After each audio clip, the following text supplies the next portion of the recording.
August 22 ஜீவ ஊற்று ஒரு நிமிட வேத தியானம். எசேக்கியேல் 29:16. அவர்களின் பிறகே போய் அவர்களை நோக்கிக் கொண்டிருக்கிறதுனால் இஸ்ரவேல் வம்சத்தார் எனக்கு தங்கள் அக்கிரமத்தை நினைப்பூட்டாதபடிக்கு என்று வேதத்தில் கூறுகிறது.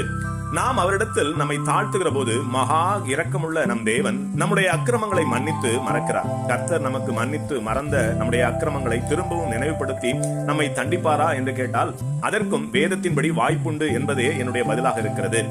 தேவனுடைய மன்னிப்பை பெறுகிறவர்கள் அப்பொழுதே தங்களை பாவம் செய்ய தூண்டிய ஆவிக்குரிய சத்துருக்களை பகைத்து வெறுத்து விலகிவிட வேண்டும். அப்பொழுதுதான் நாம் பெற்ற மன்னிப்பின் பூரணத்தை அடைய முடியும். ஆனால் ரட்சிக்கப்பட்ட சிலர் தங்களை பாவம் செய்ய தூண்டிய சத்துருக்களோடு திரும்ப தங்களின் உறவை புதுப்பித்து அவர்களின் பின்னால் சென்று அவர்களை சந்தோஷப்படுத்த முயல்கின்றனர்.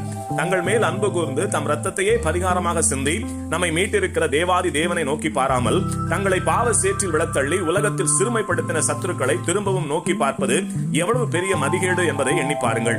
இதையே 2 பேதுரு 2:22 நாய் தான் கக்கினதை தின்னவும் கழுவப்பட்ட பன்றி சேற்றிலே புரளவும் திரும்பினது என்று வேதம் கூறுகிறது.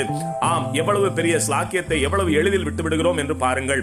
இந்த சூழ்நிலையில் நாம் எந்த பாவ அக்கிரமங்களுக்காக தேவனிடத்தில் இரக்கம் பெற்று மன்னிப்பை பெற்றோமோ அவைகளை கர்த்தர் திரும்பவும் நினைத்து அவர் நம்மேல் தம்முடைய கோபத்தை வெளிப்படுத்த நாமே காரணமாக இருந்து விடுகிறோம். ஆகவே கர்த்தரிடத்தில் ரட்சிப்பை பெற்ற நாம் பழையவைகளை சிந்திக்காமல் நம்மை பாவத்தில் விழத்தள்ளிய சத்துருக்களுக்கு இடமளிக்காமல் விசுவாசத்திலும் தேவ அன்பிலும் நிலைத்திருந்து ரட்சிப்பை காத்துக் கொள்வோம். ஆமேன். அல்லேலூயா.